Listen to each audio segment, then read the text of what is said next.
देखिए क्लास 9 का और एनसीईआरटी मैथ का प्रश्नवाली 8.1 का क्वेश्चन नंबर 5। ठीक है, ये क्वेश्चन नंबर 5 में बोला है कि दर्शाइए कि यदि एक चतुर्भुज के विकर्ण बराबर हो और परस्पर समद्विभाजित करे तो वह एक वर्ग होता है। ठीक है, ये क्वेश्चन बोला है, मैंने वैसा ही एक चतुर्भुज लेने की कोशिश किया है। ठीक है, तो इस प्रकार से ए बी सी डी दिया क्या है आपके पास, तो मैं अपने हिसाब से लिया है कि चतुर्भुज एबीसीडी में AC बराबर BD, यानी इसके विकर्ण आपस में क्या है, बराबर है, AC लंब BD। अगर इस प्रकार से है तब तो उसका AO बराबर OC, BO बराबर OD है ना, AO बराबर OC, BO बराबर ये और OC बराबर ये सब आपस में क्या हो जाएगा, बराबर हो जाएगा। सिद्ध क्या करने के लिए बोला है कि जो चतुर्भुज एबीसीडी है यह एक वर्ग है, ये हमें सिद्ध करना है। ठीक है, तो मैंने बारी बारी से त्रिभुज को लेना स्टार्ट किया। ठीक है, त्रिभुज AOD और त्रिभुज AOB देख लीजिए, त्रिभुज AOD ये वाला, AOB ये वाला, ये दोनों में देखा गया तो AO आपस में बराबर है ना, क्योंकि ये जो भुजा है ये दोनों के लिए काउंट हो रही है, इसको उभयनिष्ठ रेखा बोलते हैं या उभयनिष्ठ भुजा बोलते हैं। ठीक है, और DO बराबर OB ये तो दिया है ना, DO बराबर OB क्या है, दिया हुआ है।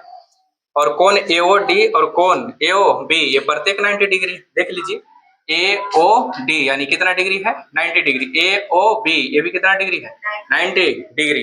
अगर दो त्रिभुज में उसके दो भुजा और एक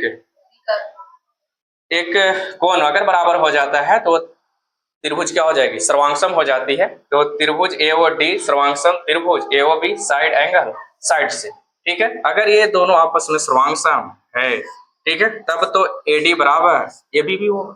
ठीक है, AD बराबर AB यानी ये वाला बराबर ये वाला भी होगा, क्योंकि बराबर है, क्योंकि सर्वांगसम है ना, तो उसके भुजा भी क्या हो जाएगी, बराबर। सिफिसिटी के द्वारा इसको हमने समीकरण 1 मान लिया। फिर इसी तरीके से त्रिभुज BOA सर्वांगसम होगा त्रिभुज BOC साइड एंगल साइड से। कहने का मतलब है कि BOA, देखिए BOA यानी ये वाला और BOC यानी BOC ये वाला, तो ये दोनों भी आपस में क्या होगा, सर्वांगसम होगा।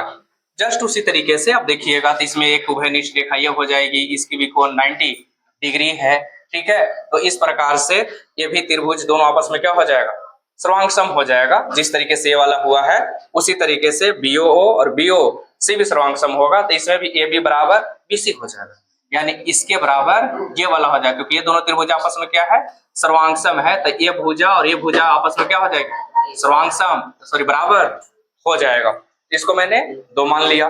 फिर इसी तरीके से COB सर्वांगसम है COD, देख लीजिए COB यानी ये वाला और COD ये वाला, तो ये दोनों भी आपस में त्रिभुज क्या हो जाएंगे, सर्वांगसम हो जाएंगे। जैसे बात है, इसमें भी 90 डिग्री, इसमें भी 90 डिग्री, और OC इसमें है निष्ठ है और OD बराबर OB है, तो ये भी त्रिभुज आपस में क्या है, सर्वांगसम है। तो जब ये भी त्रिभुज आपस में सर्वांगसम होगा तब तो BC बराबर CD होगा, है ना, ये वाला बराबर ये भी होगा कि नहीं, यानी ये वाला बराबर ये भी हो गया। ठीक है, फिर मैंने तीनों को समीकरण को ऐड किया, समीकरण 1 2 3 को अगर इसको मैंने देखा तो पता चला कि AB बराबर BC CD और DA आपस में सब क्या है, बराबर है। इसको मैंने समीकरण 4 मान लिया। ठीक है, फिर मैं त्रिभुज एक अलग लिया ADC, देख लीजिए ADC यानी ये पूरे त्रिभुज को लिया गया, और त्रिभुज BCD BCD यानी ये वाला इधर से ये और इधर से ये वाला दोनों को काउंट किया गया।